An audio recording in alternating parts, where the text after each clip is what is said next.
Welcome to the Star Podcast. Whoa. Star Podcast.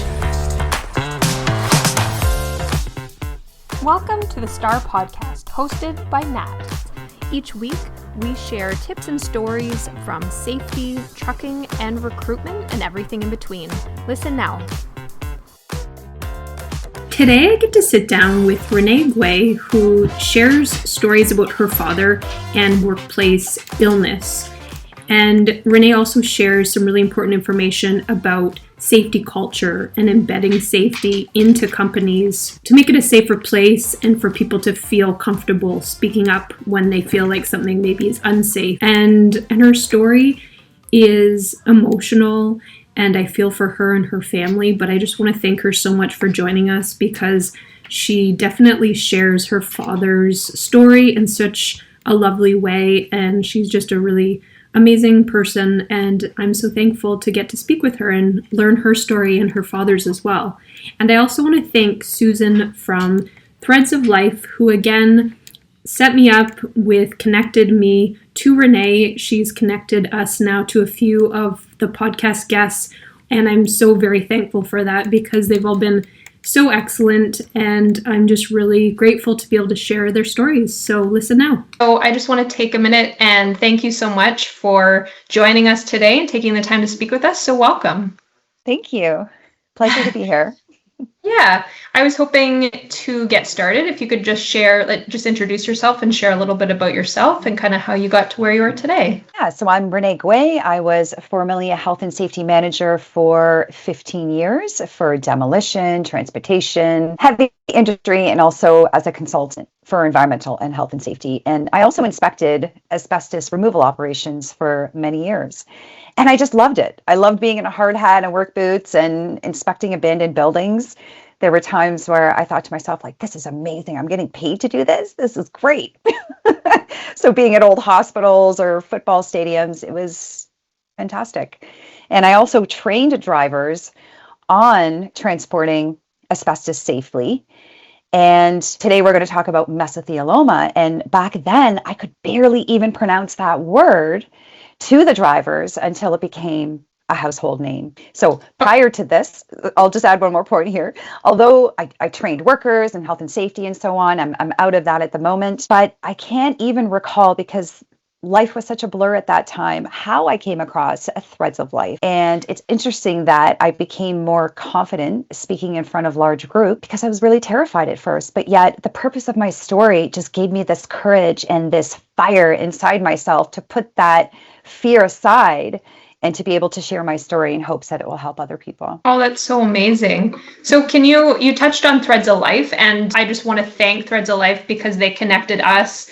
They've connected me with other stories and other podcast episodes. So I'm very thankful for Threads of Life and all the work that you and Susan and Eugene and Emily are doing. So thank you so much. Can you share a little bit of how you got connected with Threads of Life? Yeah, I can't even recall. It was such a blur how I became connected, but I somehow found them. I think it was online, and asked my mom, hey, like, this might be really supportive for us. It was about a year after my father passed away. And we ended up attending one of their family forums in Barrie. And it was so good, so healing, being able to connect with other people that have experienced a workplace tragedy with a family member. And yeah, there's so many different lovely things that Threads of Life offers for support. And their website is a plethora of information for workers as well. Absolutely. So can you share a few details about your father and share this story with us? Sure. So my father worked as a stationary engineer for 35 years. So he worked in basically the plant, operating all of the machinery to keep the plant running. And he had mentioned that there was asbestos signs on some of the machines and in the areas. So although he didn't directly handle asbestos, he was being exposed to it in the air where the fibers were floating around, and he didn't quite know that. 2011, he had a cough that he just couldn't seem to get rid of, which was very unusual for him, for someone that pretty much worked out every single day. At that point, well, I'll explain a little bit about asbestos, meaning It was once called this miracle fiber. Typically, you will still see it, although it's banned in Canada now. Anything existing, of course, exists in so many different areas, but you'll likely see it on elbows. Since it was called a miracle fiber, it works really well. But the problem is, with any kind of building material, it will degrade over time. And so then fibers are inhaled, it can get lodged in your lungs and cause scarring and inflammation. And the damage doesn't show up until 20, 30, sometimes even 40 years later. And so the most common diseases from asbestos exposure is asbestosis, lung cancer, and mesothelioma. And what my father was diagnosed with was mesothelioma, which only has a 2% survival rate, where you typically live only 8 months to 2 years. And for my father, it was only 10 months. And I remember the call when he called and he said, I went to the doctor and I just knew it. I knew that I was being exposed to asbestos at the workplace, even though he didn't handle it directly. And his brother, my Uncle Pierre, also worked at the same plant, specifically removing asbestos. And he had also mentioned without a respirator for almost 20 years.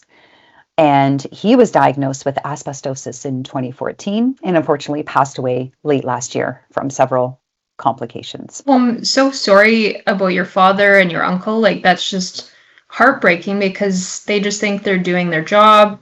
They don't realize anything's, well, it sounds like your dad thought maybe there was something going on. But I mean, how do you know? You think you're doing everything safe and your workplace doesn't tell you anything. So, right. Oh, well, I'm very sorry to hear that. That's, yeah. Thank you. And that's an interesting point that you say about he should have known. I mean, he was on the Health and Safety Committee.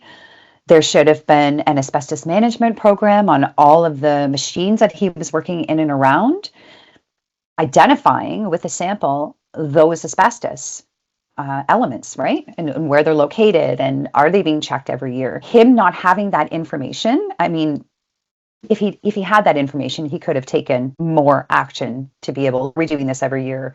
Are we maintaining this, right? So it's just also lack of information that was provided to him, where right. that was a legal requirement, right? Was there still as much, because you hear, I mean, I'm not super familiar with asbestos. Like, I'm glad that you're here and you're sharing this information because, I mean, I've heard of asbestos, but I didn't know, like, the details of it. So was there less, like, awareness of it at the time that your father and uncle were working there, or was it already well known that it could harm you? Do you know what I mean? I think that's an interesting question because my uncle was there to remediate and patch up, repair the asbestos. So they knew it was breaching. They knew that people were being exposed. There was no confirmatory air samples. There was no asbestos management program, yet they knew, we still better remediate this, right? Well, so it just seemed to be kind of brushed under the carpet, right? Or maybe thinking, and I think it's that, with a chronic illness, people think, it's okay. Nothing's going to happen. It's 20, 30, 40 years down the road. Let's just patch it up and just kind of keep it quiet, right? I think there's this element of people thinking it can't happen to them, right? Right. So in your opinion, what can we do to help keep people safe, or how can workplaces help keep their workers safe? What can the employee themselves do if they feel like something's off maybe in their workplace? Yeah, and I think that's kind of a big can of worms, right? Because yeah, I feel like workers are in this position of, okay, I need to get this job done and I need to get food on the table for my family. If I speak up and it's not a culture that is going to be supportive, they're risking all of that. Acknowledging that, it's going to take courage to be able to speak up, and it's worth it, whether it's for your own life, your families. And the thing with asbestos too is, if that's the context in speaking up to your employer, is that exposed to asbestos, it's going to be in your hair and on your clothes, and you're taking it home. So back in the day, when Quebec was, I think it was the biggest exporter in the world, there were many wives and children that were being affected by the workers that were not being protected and they're taking it home. This still happens today. Right? And then the woman is going to be washing the clothes. So that's kind of one element. And I also want to add this too, this element of, so for many years I inspected asbestos abatement operations. And unfortunately, there was a pattern that I saw firsthand. And just this, unfortunately, like this carelessness, this ignorance, or lack of incentive for abatement workers to do the job properly. And what I mean by that is, in a demolition environment, if the building is going to be demolished, there's no confirmatory samples because, say, half the building is already open. It's going to be demolished anyways. But where is the incentive, right? And I mean, in my health and safety career, I've shut down many sites, risking my job, but not caring because I care more about humans. And I want to be able to sleep at night. And never got a thank you. That's okay. And many people weren't happy about that because in turn, that means, delayed timelines and it costs money. And yet I often wonder, how did we come to a place where our fellow humans are just considered numbers and not human beings? Like that lack of care, right? That lack of care that I've seen through my safety career is just astounding, and we've got to do better. But sometimes it's speaking to management, whether you're a manager or just a worker, about the potential cost of a workplace injury, illness, or fatality, or even just unwanted press. But how do you speak their language? Typically, that's money. Show me the numbers, right? And even if your direct report doesn't care, you always have an option to go up the ladder or create a case study, right? And I feel, if I'm speaking to senior management or an owner, if no one is reporting something, that is a likely leading indicator of a red flag. Do people not feel safe to report? Because if nobody's reporting something, we're not being proactive and something could happen and we might be blindsided. Why do people not feel safe enough, right? Yeah. To be able to come forward. And that is where so often physical safety in the workplace is connected to psychological safety. If a worker doesn't feel safe enough to report, they're not going to. Right. Right? And that's exactly right. Yeah, and another element I've noticed as well is most managers or supervisors don't have proper leadership or management training. And what I mean by that is, okay, not just an hour online. That's not going to teach you how to have difficult conversations or to have empathy or compassion or emotional intelligence, or just simply how to talk to people and navigate those difficult conversations. That takes time, right? Right. Yes. And this is all like a thread and a component of building a safety culture, right? Leading with the intent of being fair rather than being liked or, being a tyrant, which I've seen throughout my career as well, right? But it's almost like if you don't have that core element of leadership training for everyone's a leader of their own job. It's almost like giving somebody the keys to a crane without them having an operator ticket. No, I think and I was going to say, like, it comes down to culture. I think that you have to see maybe a manager pause, stop some work to ask some questions, or you need to be able to see, okay, it's okay to take a minute and just ask a question and make sure, this seems unsafe, and then wait for the explanation so I think that's so important that you bring that up, that it comes back to the whole culture of the whole company and the industry and everything. Yeah, to make it okay for employees to speak up and ask questions, and absolutely. Yeah, definitely. And I think your employees are your structure and your infrastructure, really. And if they don't feel supported, you basically have a workplace built on like sand, really, right? If they don't feel safe enough to come forward, they're just, right? And if they can come forward, they could be saving you money. They could be saving you lawsuits. They could be creating efficiencies. But if there's an unwillingness to listen or even just to see their perspective, that can be a concern, where most often a worker's just wanting to communicate that because they want to feel supported and they see an issue. They just want to be heard. Yes. Right? Yeah, for sure. So did you get into the safety work because of your father, or were you already in it while your dad was like currently working in his job? I was just curious if you, Yeah, great question. Well, I initially started off with environmental management, and then that quickly came into health and safety for my career. But with my father's guidance, that's how I came into it. And then in my personal life, watching my father's illness and, his death with asbestos. And then in my day job, in my employment, I'm doing asbestos inspections. I'm, training drivers on asbestos. So it's so interesting that it was in all facets of my life, right? This safety.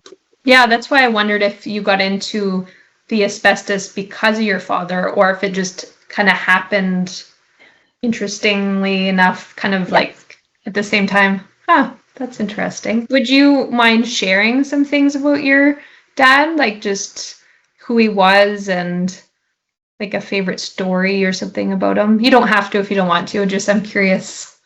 Oh, absolutely. My father was an incredible father. He, even prior to me being born, he wanted a little girl so bad. He even bought this little dress. And he said to my mom, I know it's going to be a little girl, and I just want a little girl so bad. And here's this little dress she's going to wear. And he would sing me French lullabies to go to sleep and read me storybooks. And what I thought was so amazing was growing up, I have 2 older brothers. Each of us would have these personal days, just one-on-one with him. And he would say to us, okay, what do you want to do? Do you want just ice cream? Do you want to go for a hike? Like, it's about you. What do you want to do? So it was just this beautiful time to spend with just him. Oh, that's so special. It really, really was. And like, he worked a lot, right? So that was just such a beautiful way to really, really connect with him. And he was just so encouraging and positive, and just his outlook on life was just very encouraging. And yeah, he worked out every day. He loved it and just loved his job so much. And yeah, he was just an incredible father. I appreciate so much. Thank you so much for sharing that. It was nice to hear, the human side about your dad. And it's not just someone who got sick from work. Like, it's someone's father, someone's husband, someone's friend. So I think that that's just such a good way to connect the importance of workplace safety to real people, like people that matter. It's interesting that I can appreciate as well, not that he passed away, but since he passed away, how certain life cycles change, and how the relationship with my mother has become so much stronger with his passing. So it's so interesting how, seasons change, and although something so tragic can happen, sometimes there's beauty that can come from it as well. Oh, well, that's a very positive way to think of things. That's nice. Is there any last words, thing that you wanted to leave with people about workplace safety, or any final kind of thoughts about that? Yeah, I think the last thought would be, legacy, if we think about ourselves, is not what we leave behind, it's what we pass forward. So I invite everyone to leave a legacy in every decision you make, whether it's seen or unseen. And then I just wanted to quickly close with the Threads of Life mission and vision, because I just hold that in my heart, where their mission is to help families heal through a community of support, and to promote the elimination of life-altering workplace injuries, illnesses, and deaths. And their vision is to lead and inspire a culture shift, as a result of which work-related injuries, illnesses, and deaths are morally, socially, and economically unacceptable. That's a wonderful way to end it. Absolutely. Thank you for sharing those. You're welcome. Wow. Star Podcast.